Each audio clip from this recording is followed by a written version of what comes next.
মা বলছেন, বাবা আব্দুল কাদের, জ্ঞানী হওয়ার জন্য ঘর থেকে বের হচ্ছ, তুমি আমার কোলে এতদিন শিক্ষা নিয়েছ, আমি তোমাকে বোঝানোর চেষ্টা করেছি, ভাষা শিক্ষা দিয়েছি, আদব শিক্ষা দিয়েছি, হাসি দিয়েছি, কান্না দিয়েছি, আবেগ দিয়েছি, ভালোবাসা দিয়েছি। বাজান, আজকে তুমি আমার কাছ থেকে তুমি মাইনাস হয়ে শিক্ষার জন্য দূর দেশে চলে যাচ্ছ। বাবা, যাওয়ার পথে তোমাকে শুধু একটা নাসিহা করব, একটা উপদেশ দেব। বাবা, আমি তোমার মা হয়ে বলছি, মৃত্যুর দিন পর্যন্ত, মৃত্যুর পুরো মুহূর্ত পর্যন্ত কখনো একটা বারের জন্য কখনো মিথ্যা কথা বলবা না।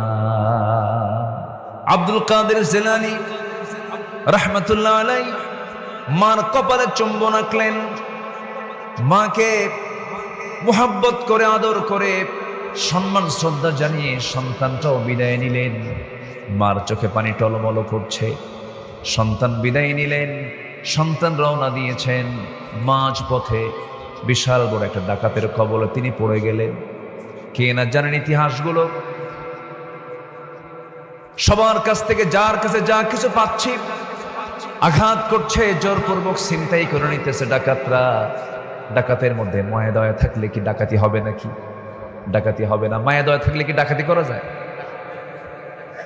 কিন্তু আব্দুল কাদের জিলানীর সামনে যখন ওই ডাকাত দলের দু একটা লোক যখন সামনে এসে দাঁড়ালো, কি আছে তোমার কাছে? পকেট থেকে সমস্ত স্বর্ণ মুদ্রাগুলো বের করে দিচ্ছেন তিনি।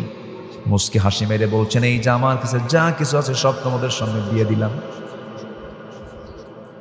ছোট্ট বাচ্চার এমন অবস্থা দেখি ডাকাতরা বলছে, ও ছোট্ট ছেলে, না বলতে সব কিছু সরল মনে বের করে দিলা, কারণটা কি?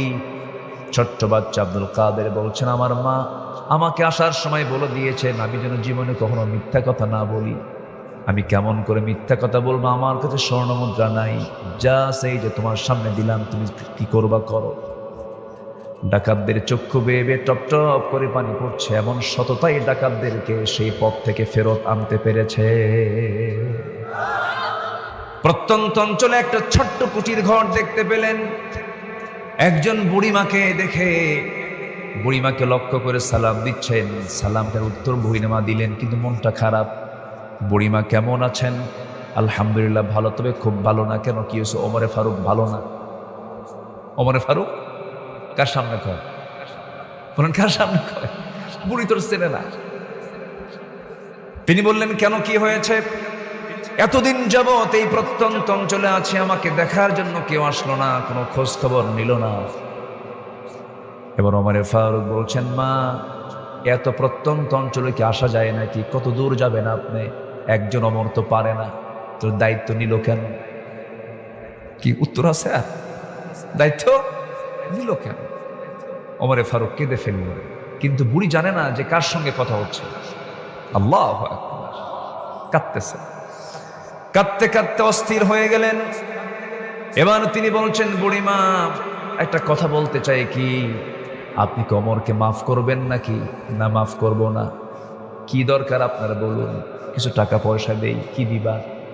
25 দিরহাম দেই, 25 দিনার দেই, দাও। চট করে করলেন কি, 25 দিরহাম তিনি তার হাতে দিয়ে দিলেন। দেওয়ার পরে বলছেন, বুড়িমা, পাইছেন নাকি? হ্যাঁ, পাইছি, মাফ করেছি, কিন্তু মৌখিক কোনো স্বীকৃতি নেব না, লিখিত করে দেন। আশেপাশে কোনো কাগজ না পাওয়ায়, কোনো কিছু লেখার কিছু না পাওয়ায় নিজের জামাটা ছিঁড়লেন। নিজের জামা ছিঁড়ে সেই জামার কাপড়ে এবার লেখার জন্য বলছেন, বুড়িমা একটু লিখে দেন। ডাকতেছেন, আলী এই দিকে আসো। আলী উত্তর দিচ্ছেন, আমিরুল মুমিনিন ওমরে ফারুক, আমি আসতেছি। মহিলা সিব্বাই কামড় মারছে, এটা তো ওমর। সুবহানাল্লাহ বলবেন না? কার সামনে কি করলাম? এবার বুড়ি মহিলা থরথর করে কাঁপে আর বলে, ভুল হয়ে গেছে, আপনি আমাকে মাফ করে দিন। ওমরে ফারুক বলছেন, বুড়িমা, আপনি একটু লিখিত করে দেন। 25 দিরহাম, 25 দিনারের বিনিময়ে আমি ওমরকে আমি অব্যাহতি দিয়ে দিলাম। এই লেখাটা তিনি লিখে নিয়ে আসলেন। পরিবারের কাছে ওসিয়ত করে বললেন, ও পরিবারের সদস্যরা, আমি নগণ্য ওমর যখন দুনিয়া থেকে যেদিন বিদায় নিয়ে নেব, আমার কাফনের কাপড়ের সাথে এই চিঠিটা তোমরা যোগ করে দিবা, সংযুক্ত করে দিবা। কিয়ামতের দিন এই চিঠি আল্লাহর সামনে হাজির করে বলবা, আল্লাহ তোমার বান্দাদের হক আমি আদায় করেছি। জোরে বলি সুবহানাল্লাহ। সততা, সততা হচ্ছে সবচেয়ে সফলতার সবচাইতে বেস্ট পন্থা। এর চাইতে বড় পন্থা আর নাই। কিন্তু আমার দেশের মানুষ ম্যাক্সিমাম সত্য কথা বলে না, মিথ্যা কথা বলে। মোবাইল আসার পরে আরো কম না বেশি? ভাই কোথায় জাহান্নামের চৌরাস্তা আছে না নাই? উঠতে বসতে সব জায়গায় মিথ্যা কথা বলে না। আমরা মিথ্যা ছেড়ে দেব। জোরে বলি ইনশাআল্লাহ। মিথ্যার ফলাফল কি দেখেন, ওই আয়াতে আল্লাহ পাক আবার বলছে। আমার কথা কি বিরক্ত হচ্ছেন নাকি আপনারা?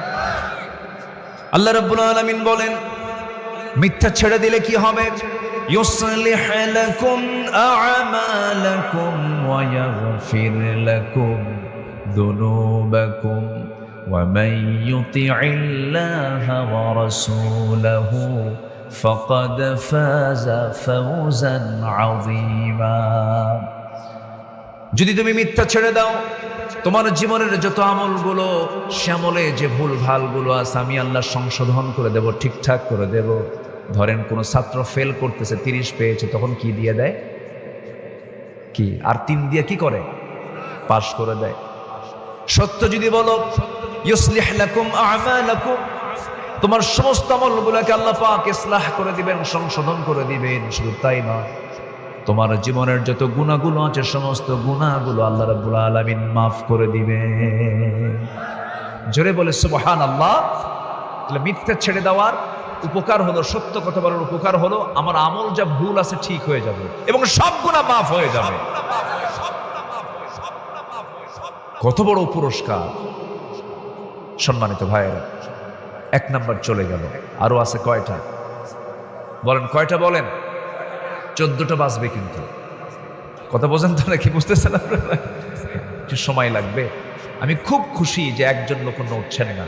এটা কি মানে এমনি নড়ছেন না, না আল্লাহর ভয় থাকছেন না? বলেন বলেন তো। কার মহব্বতে? আল্লাহর মহব্বতে। আমরা যা করব কার মহব্বতে করব? বন্ধুত্ব হবে কার মহব্বতে? শত্রুতা হবে কার জন্য? দান করব কার জন্য? আবার দান করব না কার জন্য? আল্লাহর জন্য। সবকিছু আল্লাহর জন্য হতে হবে, কারণ আল্লাহই তো আমার সব। আল্লাহ ছাড়া কেউ আছে বলেন তো? বউ আগে না আল্লাহ আগে? সন্তান আগে না আল্লাহ আগে? রসুল আগে না আল্লাহ আগে? বলেন বলেন বলেন বলেন বলেন।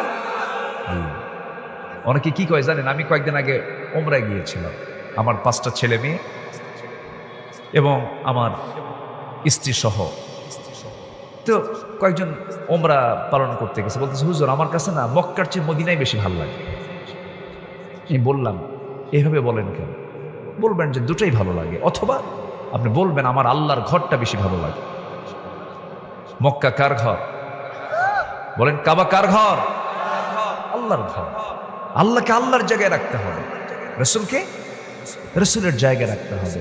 যাকে যে মর্যাদা সেই মর্যাদা দিতে হবে। আল্লাহ আগে না রসুল আগে? আল্লাহ। তবে রসুল ছাড়া আল্লাহকে পাওয়া যাবে না। আল্লাহ আমার রব, এই রবি আমার সব। বলুন আল্লাহ আমার রব, এই রবি আমার সব। দমে দমে তনু মনে তারি অনুভব। আল্লাহ আমার রব, এই রবি আমার সব। তোমার মদদ পেলে আমি আর না কিছু চাই। তোমার প্রেমের অনল আমি কি দিয়ে নে ভাই। যার হয়েছ তুমি তার নেই যে পরাভব, নেই যে পরাভব। আল্লাহ আমার রব, এই রবি আমার সব। দমে দমে তনু মনে তারি অনুভব। আল্লাহ আমার রব, এই রবি আমার সব। আল্লাহ কবুল করুন। জোরে বলি আমিন। তাহলে 1 নম্বর হলো সত্যবাদিতা, আমরা এটাকে মাথায় নেব। জোরে বলি ইনশাআল্লাহ। নাম্বার 2 আমানা, আমানতদারিতা। আমানতদারিতা, ধরুন যিনি চেয়ারম্যান এই ইউনিয়ন তার কাছে কি বলেন তো? আবার আমি কোনো চেয়ারম্যানকে বলতেছি না, কিন্তু ভাববেন না যে আমি কাউকে ইন্ডিকেট করছি। মেম্বার, তিনি একটা ওয়ার্ডের, ওই এরিয়াটা তার জন্য একটা কি বলেন তো? আমার স্ত্রী কারো স্বামীর জন্য কি এটা? আস্তে আস্তে কয়, কিচ্ছু কয় না। আরে বউ কি বোঝা নাকি আপনাদের কাছে? জোরে কন, বউ কি? আরো জোরে। ছোট ছোট বাচ্চারা কে আমার বিয়ে করছো বলতেছে আমার। আচ্ছা ঠিক আছে, আমানত মনে রাখো, পরে যেন আমানত রক্ষা হয়। জি ইনশাআল্লাহ। আমানত, এই আমানতদারিতা এটা গুরুত্বপূর্ণ একটা বিষয়। সম্মানিত ভাইরা, ক্ষমতার চেয়ারে বসে ক্ষমতার প্রয়োগ, এটা একটা কি বলেন তো? আমানত। বিচার যিনি করেন, বিচারক, দুজনের সঠিক বিচার করতে হবে, এটা তার জন্য একটা কি? আমানত। সঠিক বিচার করতে হবে। সম্মানিত ভাইরা, আল্লাহ রাব্বুল আলামিন বলেন, ইন্নাল্লাহা ইয়া'মুরুকুম আন তু'আদ্দুল আমানাতি ইলা আহলিহা ওয়া ইযা হাকামতুম বাইনান নাসি আন তাহকুমু বিল আদল ইন্নাল্লাহা নি'ম্মা ইয়া'ইযুকুম বিহি। সূরাতুন নিসা আয়াত নাম্বার 58। আল্লাহ রাব্বুল আলামিন আমানত আদায়ের জন্য, আমানতকে পরিপূর্ণ করার জন্য তিনি অর্ডার দিয়েছেন। আমানতের খেয়ানত করা যাবে না। মুমিনদের যতগুলো গুণ আল্লাহ রাব্বুল আলামিন যত জায়গায় বলেছেন, সেখানে আমানতের কথা আছে না নাই বলেন? সূরা মুমিনুন আল্লাহ রাব্বুল আলামিন প্রথম দিকেই বলছেন 7টা গুণের কথা। এর মধ্যে 5 নাম্বার এবং 6 নাম্বার গুণ হলো ওয়াদা এবং আমানত। ওয়াল্লাযীনা হুম লিআমানাতিহিম ওয়া আহদিহিম রাউন। প্রকৃত ঈমানদার তো ওয়াদা ঠিক রাখবে এবং আমানতদারিতা তারা ঠিক রাখবে। ওয়াদা কখনো ভঙ্গ করবে না। ওয়াদা ভঙ্গ করবে যে মুনাফিক হবে সে, আমানতের খেয়ানত করবে যে মুনাফিক হয়ে যাবে সে, মিথ্যা কথা বলবে যে সে মুনাফিক হয়ে যাবে। এজন্য আমার বন্ধুগণ, আমানতকে রক্ষা করতে হবে। সাইয়েদনা ওমর ফারুকের কথা বারবার মনে পড়ে যায়। নামটা তার শুরুতেই চলে আসছে, সেও তো সেখান থেকেই কিছু কথা বলি। ওমর ফারুক রাদিয়াল্লাহু তাআলা আনহু অর্ধ দুনিয়ার শাসনকর্তা, 40টা রাষ্ট্র তিনি চালাচ্ছেন সেই সময়। আল্লাহু আকবার। অর্ধ দুনিয়ার শাসনকর্তা তিনি শুয়ে আছেন কোথায় বলেন তো? তিনি শুয়ে আছেন কোথায়? মদিনায়। বলেন বলেন কোথায়? মদিনায়। আল্লাহু আকবার। মদিনায় শুয়ে আছেন। তার মদিনায় নবীর কবরের পাশে থাকার কথা ছিল না। প্রথম খলিফার ইন্তেকাল হলো। তার মেয়ে, আমার নবীজির স্ত্রী আম্মা জান আয়েশা সিদ্দিকা রাদিয়াল্লাহু তাআলা আনহা, তাকে বললেন, মা আমি নবীর সঙ্গে থাকতে চাই, আব্বা থাকেন। আব্বাকে আর মানা করা যায়? তো আমার নবীর কবর হলো আম্মা জান আয়েশা সিদ্দিকার ঘর। তিনি একাধিক স্ত্রী তার ছিল, কিন্তু কার কোলে তিনি ইন্তেকাল করেছেন বলেন তো? বলেন বলেন বলেন। আম্মা জান আয়েশা সিদ্দিকা রাদিয়াল্লাহু আনহার কোলে তিনি ইন্তেকাল করেছেন। কত বড় ভাগ্যবতী মহিলা তিনি। শেষ কথা, আমার নবীজির শেষ কথা হয়েছে দুনিয়ার কারো সাথে না স্ত্রীর সাথে। ভাববেন, মাথায় একটু নেবেন এগুলো।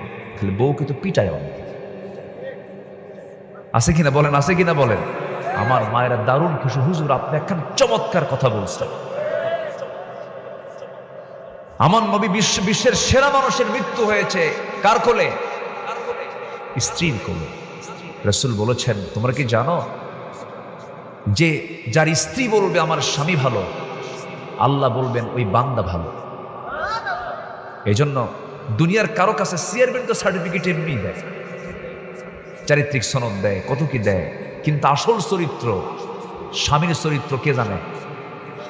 বউ জানে যে কত নাম্বার লুচ্চা। কথা বোঝেন নাই?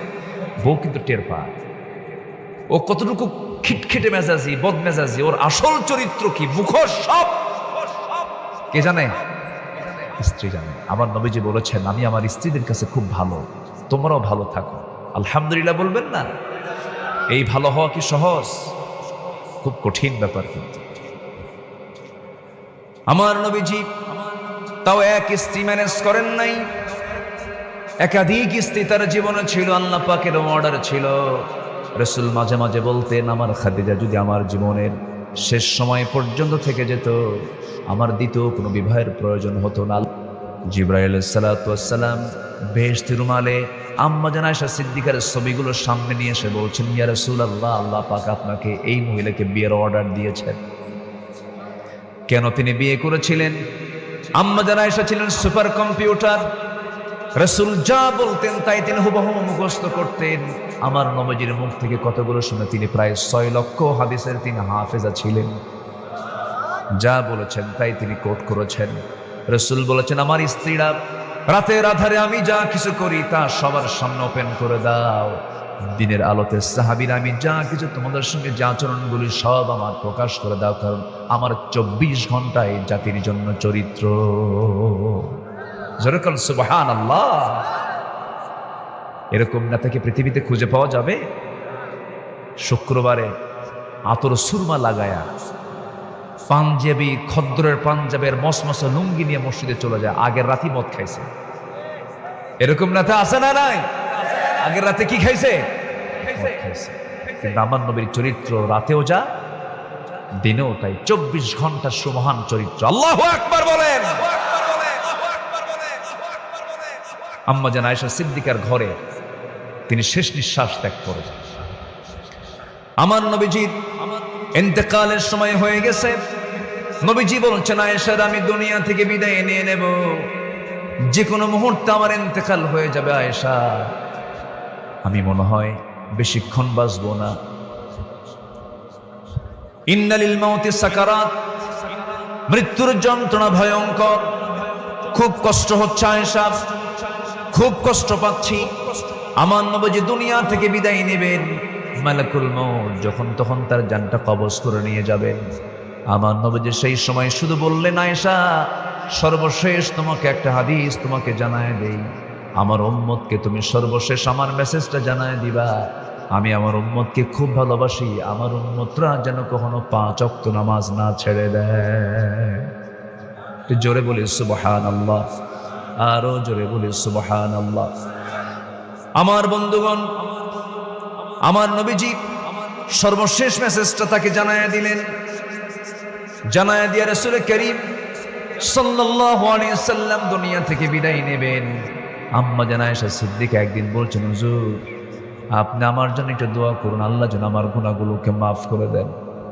আমার নবীজি কেঁদে কেঁদে হাত দুইটা আসমানমুখী করে বলছেন, আয় আল্লাহ তাআলা, আমার খাদিজা, আমার আয়েশা আমার কাছে দোয়া চাই, তোমার কাছে প্রার্থনা করি, আল্লাহ আমার আয়েশা আগের পরের সকল কিছু তুমি আল্লাহ মাফ করে দাও। এই দোয়া যখন শেষ হলো, আম্মা জান আয়েশা সিদ্দিকা রাদিয়াল্লাহু আনহার চেহারায় হাসির ঝিলিক প্রকাশ পেল। রাসূল বলছেন, আয়েশা রে তুমি বুঝি খুব আনন্দিত হয়েছো? হুজুর কেন আনন্দিত হব না, আপনি আমার জন্য এমন দোয়া করেছেন, আপনার দোয়া তো আল্লাহ পাক অবশ্যই কবুল করবেন। আল্লাহ পাক আমাকে সব মাফ করে দিয়েছেন। সঙ্গে সঙ্গে রাসূল বলছেন, আয়েশা রে আমি তোমার জন্য যে দোয়াটা করলাম সেই হুবহু দোয়াটা আমার উম্মতের জন্য করি সকাল সন্ধ্যা। জোরে বলে সুবহানাল্লাহ। তাহলে নবী, আমার নবীর মুহাব্বত আমার প্রতি আছে না নাই? আসতে বলবেন না, আছে না নাই? আমার চেয়ে কম না, আমার চেয়ে বেশি? আমার চাইতে বেশি। রাসূল আমাকে বেশি ভালোবাসেন,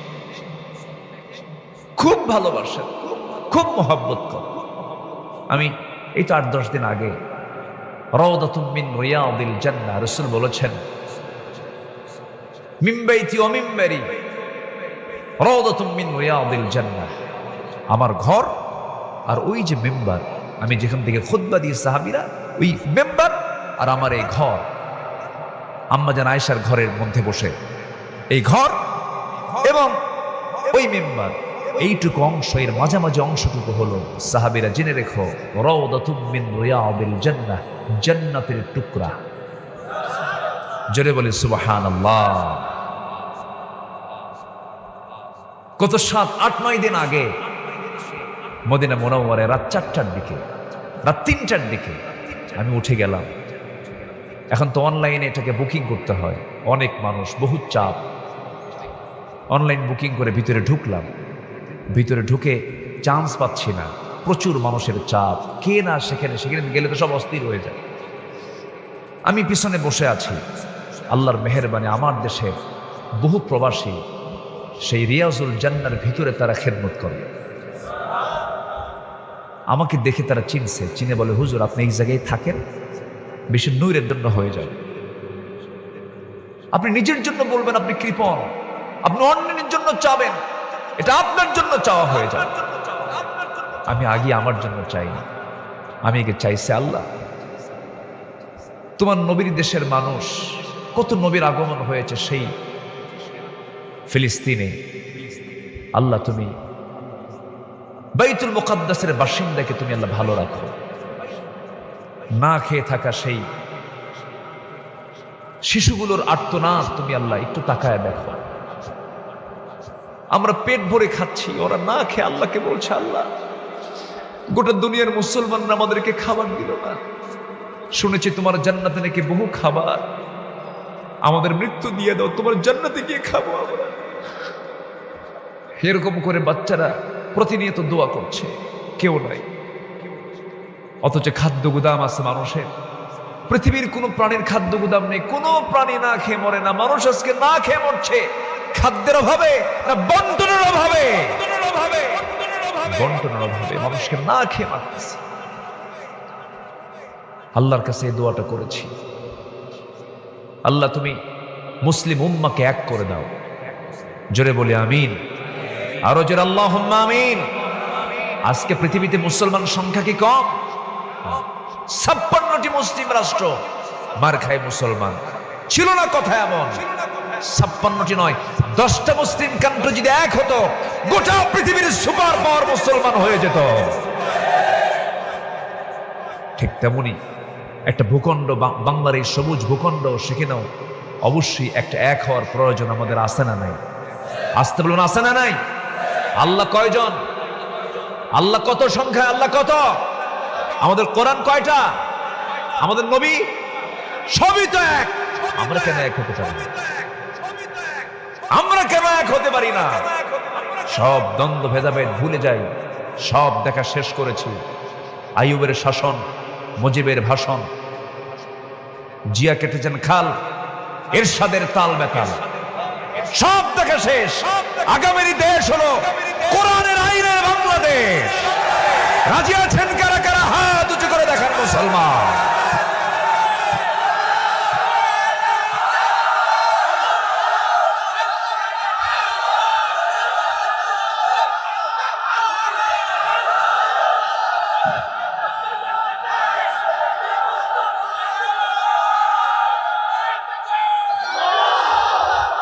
আল্লাহ কবুল করুন, জোরে বলে আমিন। কষ্ট পাচ্ছেন? যারা কোরআনকে চায় না তারা মুনাফিক, ঠিক কিনা বলেন?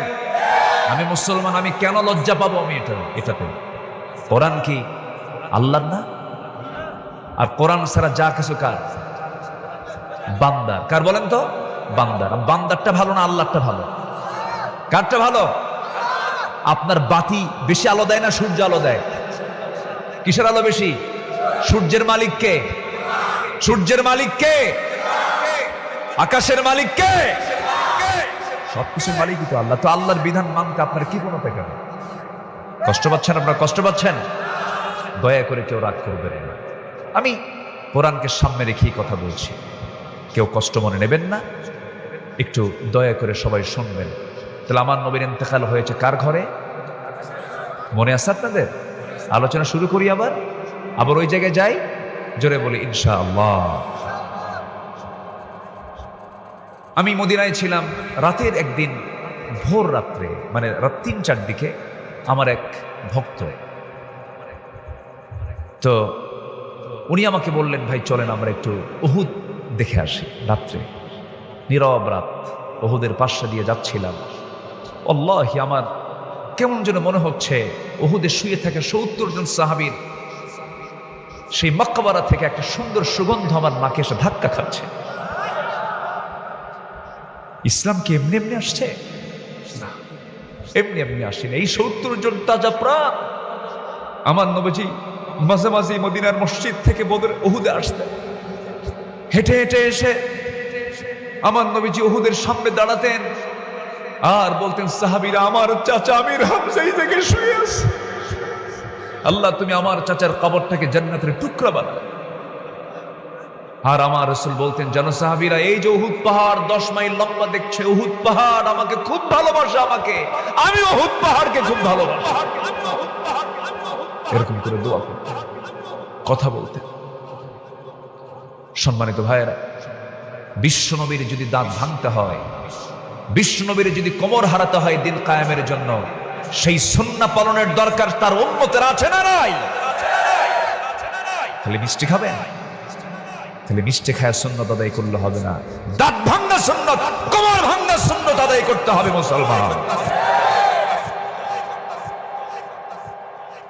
আমার নবীজি 4 দিন না খাওয়া খন্দকের পরীক্ষা খনন করতে গিয়ে বিশাল বাংকার করেছে। যাবেন মদিনায় সবাই, জোরে বলি ইনশাআল্লাহ।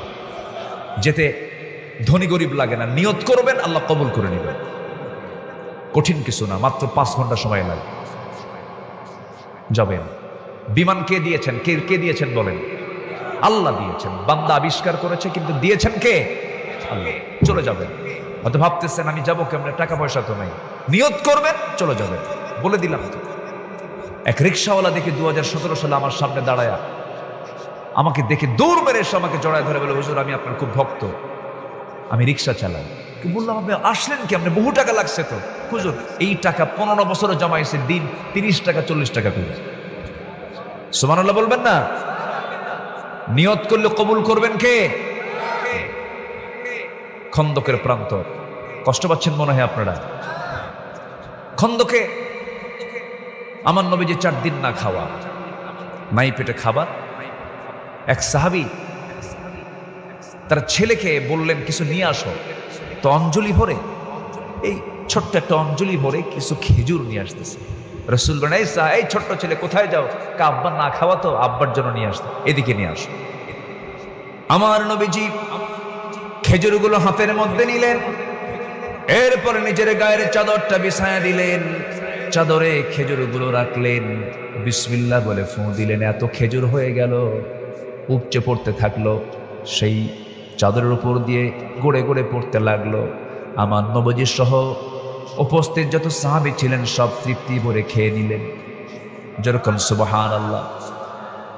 আমার নবীজির মুজিজা ছিল, আল্লাহ পাক তার হাতের মধ্যে বরকত দিয়ে দিয়েছেন, বিশাল বরকতে ধন্য আমার রাসূল ছিলেন। আল্লাহ পাক তাকে মুজিজা দান করেছিলেন। আমার নবীজি না খাওয়া, সাহাবায়ে কেরাম না খাওয়া। অনেক সময় এমন হয়ে গেছে, সামান্য একটা ছাগল দিয়ে 1400 সাহাবীর খাবার পরিপূর্ণ হয়ে গেছে। শুধু আমার নবীর দোয়ার ফসল। যেরকম সুবহানাল্লাহ। কষ্টের পরে সুখ দেন কে? আসতে বলবেন, কষ্টের পরে সুখ দেন কে? আমার নবীজি ইন্তেকাল করেছেন কার ঘরে? কার ঘরে বলেন? মা আয়েশার ঘরে। আমার নবীজি বলছেন, আয়েশারে, আমি তো দুনিয়া থেকে বিদায় নিয়ে নেব। রাসূল দুনিয়া থেকে বিদায় নিলেন। তারপরে তার বাবা আবু বকর সিদ্দিক রাদিয়াল্লাহু আনহু দুনিয়া থেকে বিদায় নিলেন। দুজনের কবর একসাথে। গেলে দেখবেন আমার নবীজির পাশেই শুয়ে আছেন প্রথম খলিফা। ওই সময় আম্মা জান আয়েশার ঘরে মাত্র 2 জনের কবর হয়ে গেছে। আমার নবীর ঘরটাই ছিল কবর। আমার নবীর ইন্তেকাল হওয়ার 2 বছরের মাথায় প্রথম খলিফা আবু বকর সিদ্দিক রাদিয়াল্লাহু আনহু দুনিয়া থেকে বিদায় নিলেন। বিদায় নেওয়ার পর খেলাফতের দায়িত্ব গ্রহণ করলেন সাইয়েদনা ওমর ফারুক রাদিয়াল্লাহু তাআলা আনহু। খেলাফতের দায়িত্ব গ্রহণের পর থেকে তিনি প্রায় বলতেন, আল্লাহ, রাসূল যেহেতু এই শহরে ইন্তেকাল করেছেন, তোমার কাছে ফরিয়াদ হলো, আল্লাহুম্মা রযুকনি শাহাদাতান ফি সাবিলিক ওয়াজআল মাউতি ফি বালাদি রাসূলিক। হে আল্লাহ, তুমি আমাকে শহীদের মৃত্যু দান করবে এবং নবীর শহরে আমার মৃত্যু দিয়ে দিবা। দোয়াটা কত কঠিন ছিল। মদিনায় তো আর যুদ্ধ লাগার সম্ভাবনা নাই, কিন্তু এই দোয়াটা তিনি প্রায় করতেন। কিন্তু আল্লাহর কি মেহেরবানি, ওমর ফারুকের এই দোয়াটা আল্লাহ রাব্বুল আলামিন কবুল করে নিয়েছেন। দুনিয়া থেকে বিদায় নিলেন। কেমন করে? নামাজে দাঁড়িয়েছিলেন, এক আততায়ী এসে, এক মুনাফিক এসে পিছন দিক থেকে ছুরিকাঘাত করলো তার পিঠ বরাবর। রক্তাক্ত হয়ে গেলেন। জমিনে লুটিয়ে পড়লেন। জমিনে লুটিয়ে পড়ার পর রক্তাক্ত অবস্থায় তিনি পড়ে আছেন, যে কোনো মুহূর্তে তিনি দুনিয়া থেকে বিদায় নেবেন। ছেলে আব্দুল্লাহকে ডাক দিয়ে বলছেন, আব্দুল্লাহ রে, আমার রাসূল তো মদিনায় শুয়ে আছেন, আমি তাহত হয়ে গেলাম, রক্তাক্ত হয়ে আছি, যে কোনো মুহূর্তে আমি দুনিয়া থেকে বিদায় নিয়ে নেব। ও আমার কলিজার টুকরা সন্তান, কিন্তু আমার কবরটা কোথায় হবে জানি না। বাকিতে শুয়ে আছে আমার বহু প্রিয় সাহাবীরা, প্রিয় ভাইরা আমার জান্নাতুল বাকিতে বাকিল গারকাদে শুয়ে আছে, বাকি গোরস্তানে শুয়ে আছে। কিন্তু আমার তো মন চায় রে আব্দুল্লাহ, আমার নবীর সঙ্গে শুয়ে থাকবো, কিন্তু জায়গা তো আয়েশার। জায়গা কার ঘর? কার ঘর বলেন?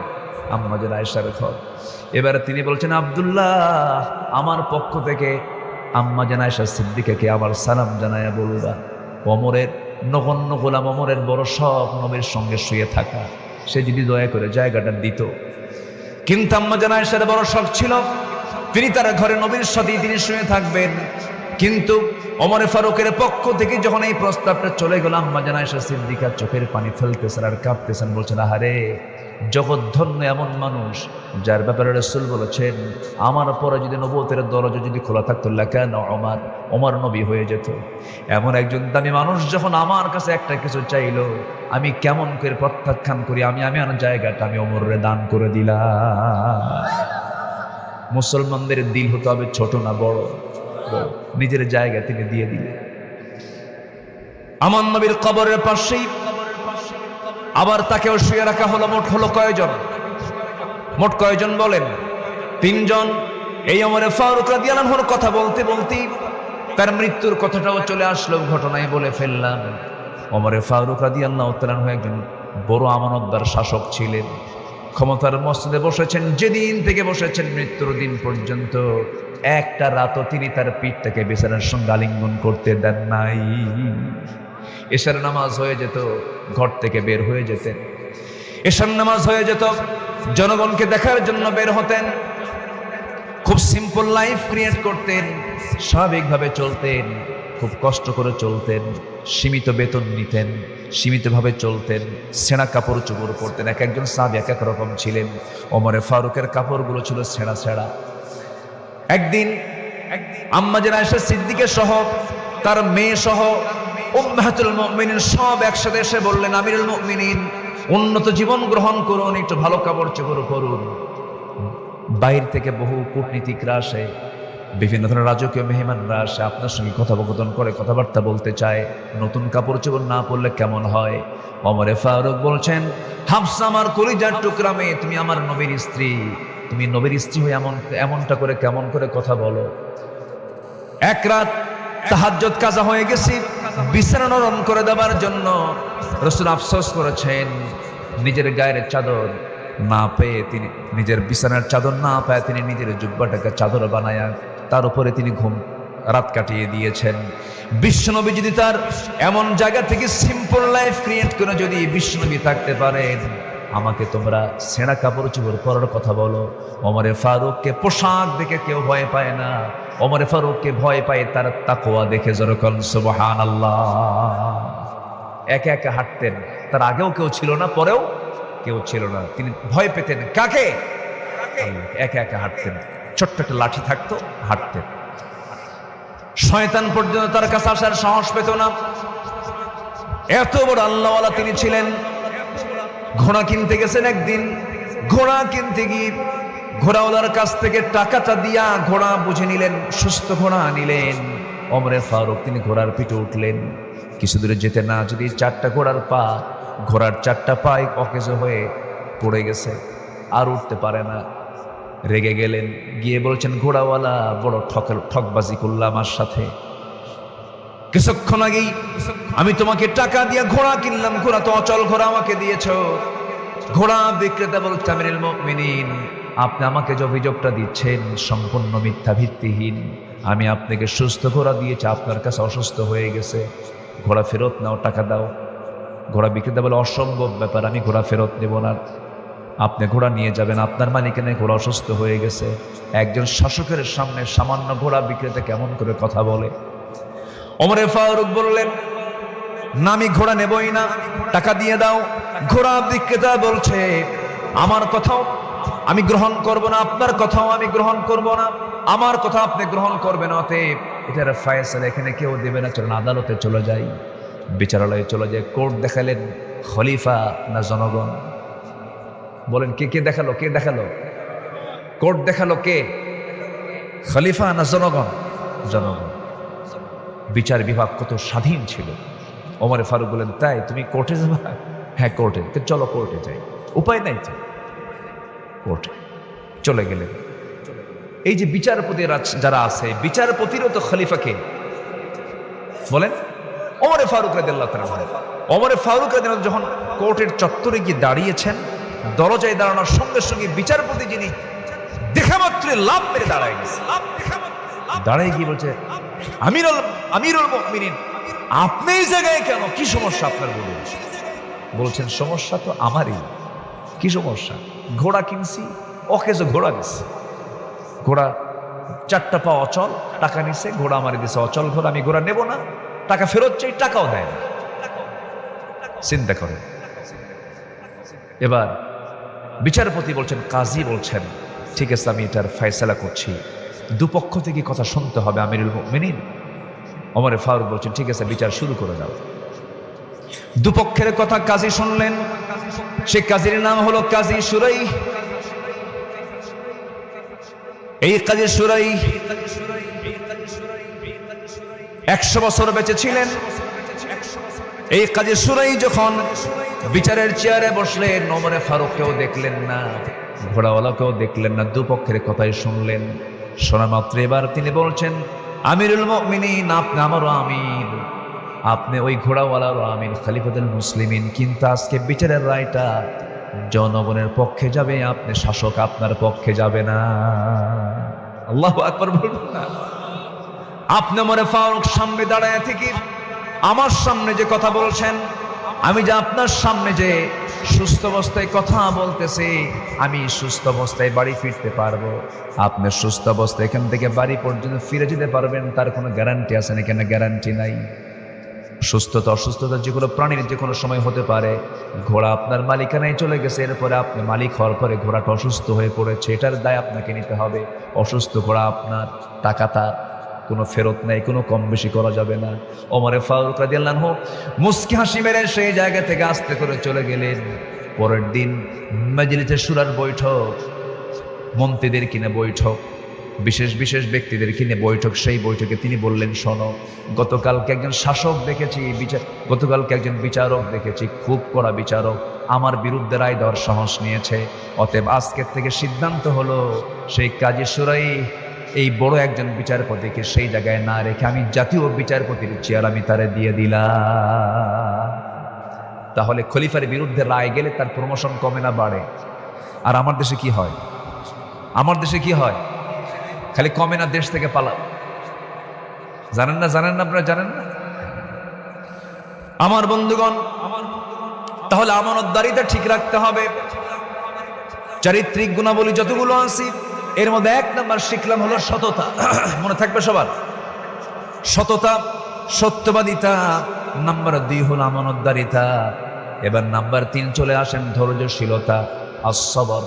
আল্লাহ রাব্বুল আলামিন সুন্দর করে বহু জায়গায় সবরের ব্যাপারে বলেছেন, ইন্নাল্লাহা মা'আস সাবিরিন। জোরে বলুন আল্লাহু আকবার।